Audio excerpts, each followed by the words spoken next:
Antropistoria, un viaje a nuestro pasado.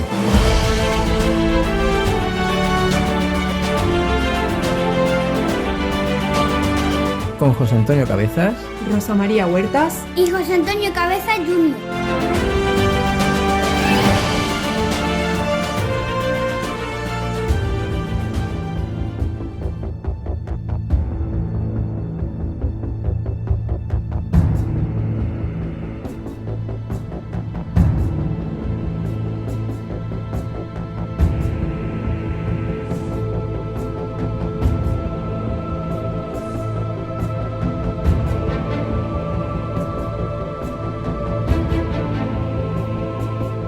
Bienvenidos al capítulo 15 del podcast de Antropistoria. Hoy vamos a tratar un tema que me parece muy interesante. Vamos a averiguar cómo eran los dioses de la antigua Mesopotamia. Pero antes, para que nos situemos bien, nuestro pequeño colaborador José nos va a hacer un pequeño contexto.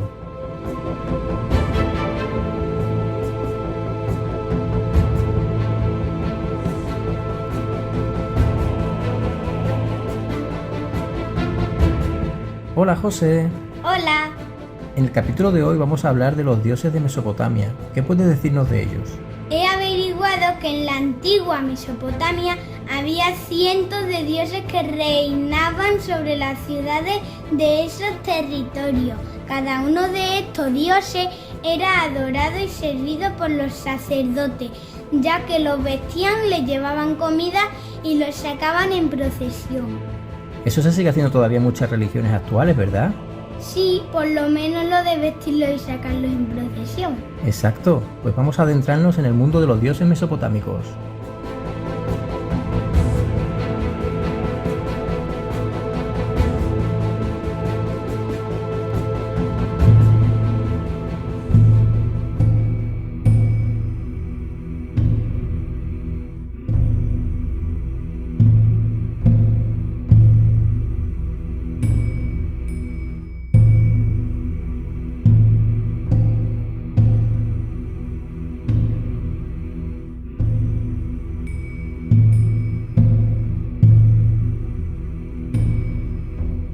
Los dioses de la antigua Mesopotamia despertaban un gran temor entre los seres humanos, los cuales habían sido creados solo para servirles. Estas deidades tenían un poder ilimitado y estaban siempre disputando entre sí. Esto se aprecia bastante bien cuando, por ejemplo, el dios Ea le recriminaba a su compañero Enlil que hubiera enviado un diluvio a la tierra durante 6 días y 7 noches para aniquilar a la humanidad, por el simple hecho de que ésta era muy ruidosa y de que su jaleo no le dejaba conciliar el sueño. Lo hizo con estas palabras: pero tú, el más sabio de los dioses, el más valiente, ¿cómo pudiste, inmisericorde, decretar el diluvio? Haz que recaiga la culpa sobre el culpable y el pecado sobre el pecador. En lugar de eliminarlos, perdónalos, no los aniquiles, muéstrate clemente. No obstante, a pesar de este gran temor que la tierra le tenía, los dioses mesopotámicos tenían la apariencia, las cualidades y los defectos de los humanos, ya que habían sido concebidos a semejanza de la humanidad. En gran medida no eran más que el reflejo de la sociedad que los había creado, o en otros términos, una transposición en el plano celestial de lo que acontecía en el mundo terrenal. Los dioses tomaban alimento, se amaban, contraían matrimonio, tenían descendencias y se peleaban, como cualquier ser humano. Sin embargo, existían algunas diferencias notables, tales como que los dioses tenían un poder ilimitado y sobrenatural, y que desconocían la muerte.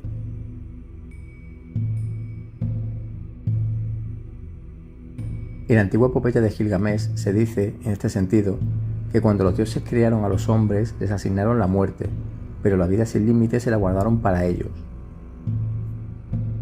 Pero, ¿si eran una proyección del humano? ¿Se estructuraban igual que ellos en el ámbito social?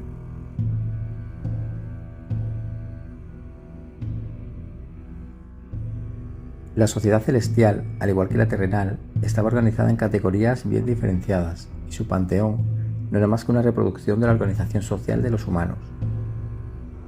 De esta forma, entre los dioses existía un soberano y su familia real, además de una serie de funcionarios, técnicos y ayudantes.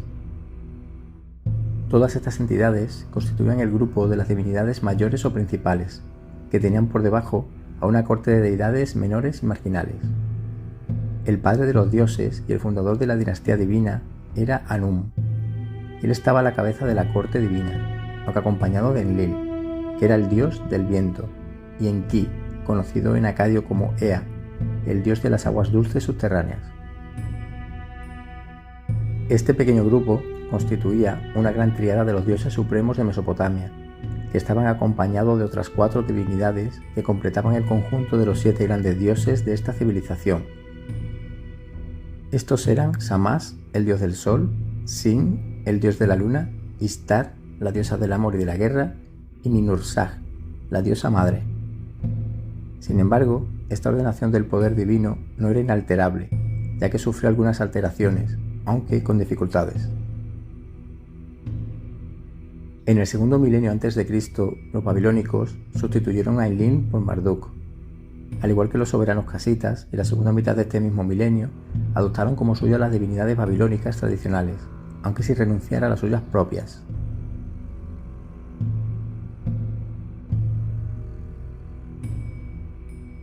Los mesopotámicos nunca esperaban cercanía de sus dioses ni sentían amor, sino todo lo contrario. Eran seres lejanos y la gente los temía.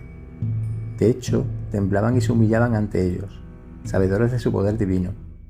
Los mesopotámicos tomaban una actitud total de respeto y de admiración, pero también de sumisión y de temor.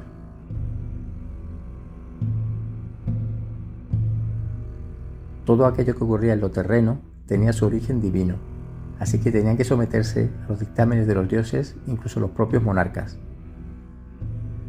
Las decisiones regias importantes, como las campañas militares, la elección del heredero o la ingesta de algún fármaco, tenían que ser revalidadas por las divinidades por medio de oráculos o de la adivinación. Se ha conservado un texto en el que se ejemplifica lo dicho. Shamash, gran señor, dame una respuesta positiva a lo que te pregunto. ¿Debe Asarjadón, rey de Asiria, esforzarse y hacer preparativos? ¿Debe introducir a su hijo Sinadin-apli en la casa de la sucesión? ¿Es del agrado de tu divinidad? ¿Es aceptable para tu gran divinidad? ¿Lo conoce tu gran divinidad?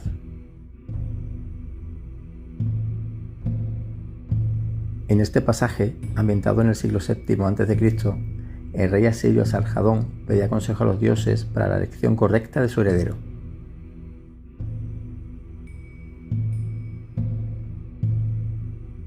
Llegados a este punto, cabe preguntarse si conocemos algo sobre la residencia de los dioses. Pero esto nos lo va a explicar Rosa.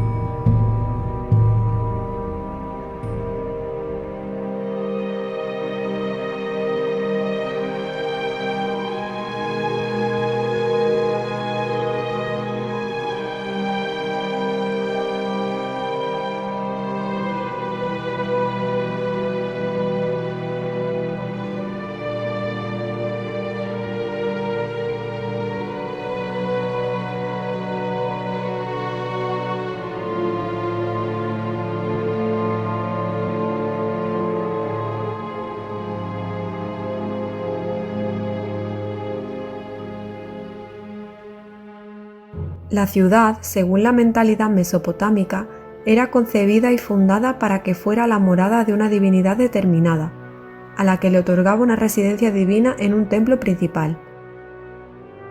Así, cada urbe estaba protegida por un dios patrón, y de este dependía bastante la prosperidad del lugar. Ese era uno de los motivos, desde el tercer milenio antes de Cristo, de que los reyes emplearan muchos de los recursos disponibles en la construcción y reconstrucción de los santuarios principales. Eso es lo que se aprecia en multitud de inscripciones conmemorativas relacionadas con la finalización de trabajos de edificación, restauración y embellecimiento de los mismos. La supervivencia y el éxito de cada reino y de cada ciudad dependía mucho de la relación armoniosa entre los soberanos y las divinidades. Shamash, el dios de la justicia, le deseó a Yandum-Lim, un monarca que reinó entre el 1810 y el 1794 a.C., un largo reinado feliz y años de gozosa abundancia por haberle levantado un magnífico templo en la ciudad de Mari. De esta forma, el palacio y el templo constituyen los dos polos del poder en las tierras mesopotámicas.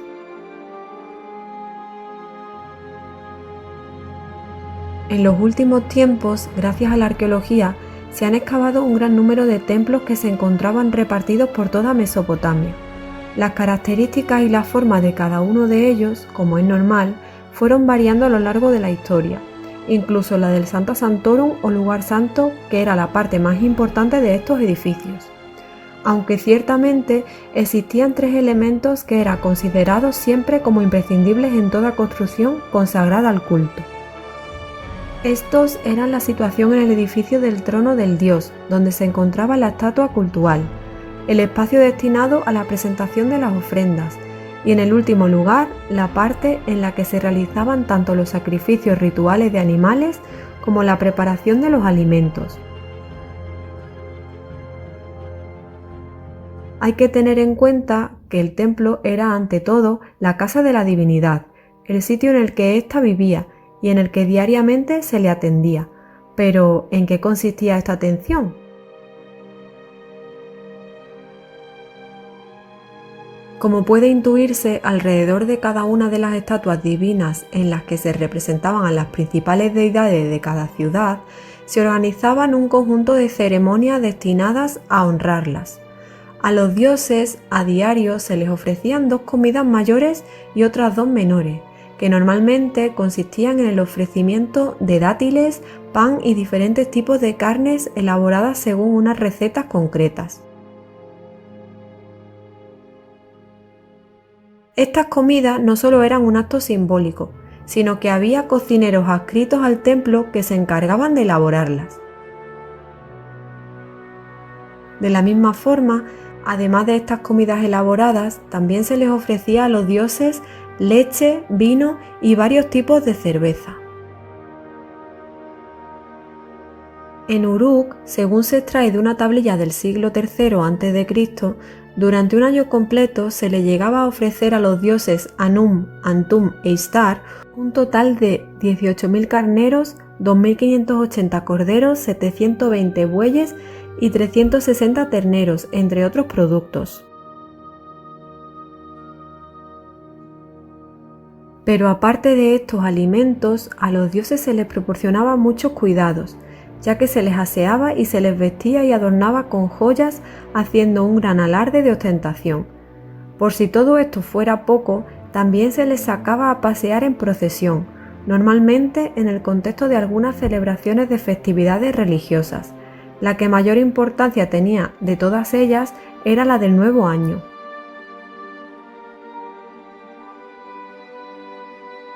Como se puede intuir, existía un amplio séquito formado por la clase sacerdotal y por el personal de culto que se ocupaba de todos los cuidados divinos. Este servicio estaba compuesto tanto por hombres como por mujeres, que eran elegidos entre los miembros de la familia de las clases más elevadas. Además, en muchos casos, este grupo de personas debía de llevar una vida distinta. Por ejemplo, en tiempos de Hammurabi, en la primera mitad del siglo XVIII a.C., había en Babilonia unas sacerdotisas de alto rango que eran conocidas en acadio como Naditum. Estas mujeres tenían que cumplir unas reglas bastante estrictas, ya que llevaban una vida semiconventual, y aunque tenían la posibilidad de contraer matrimonio, no tenían permitido procrear. La única forma que tenían de poder tener hijos era por medio de una esclava, ya que debían permanecer castas.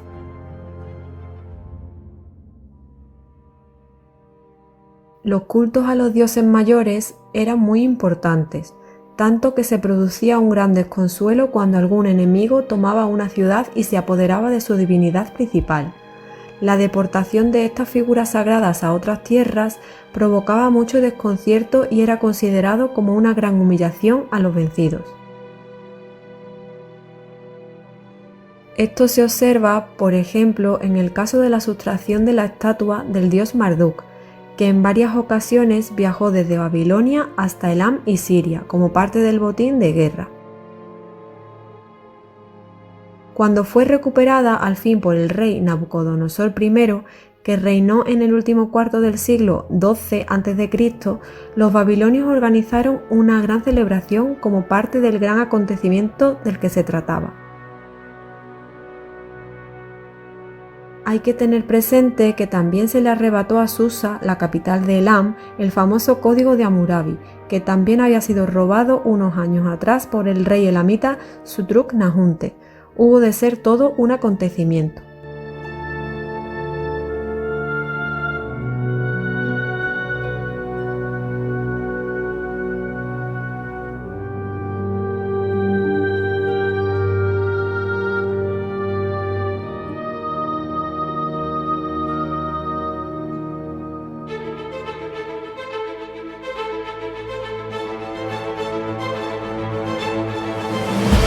Esto ha sido todo por hoy. No olvides suscribirte a nuestro canal para no perderte ningún episodio de nuestro podcast y recuerda que también puedes seguir Antropohistoria en las redes sociales Facebook, Twitter, Instagram, LinkedIn y Telegram y nuestra página web antropohistoria.com. Hasta nuestro próximo capítulo.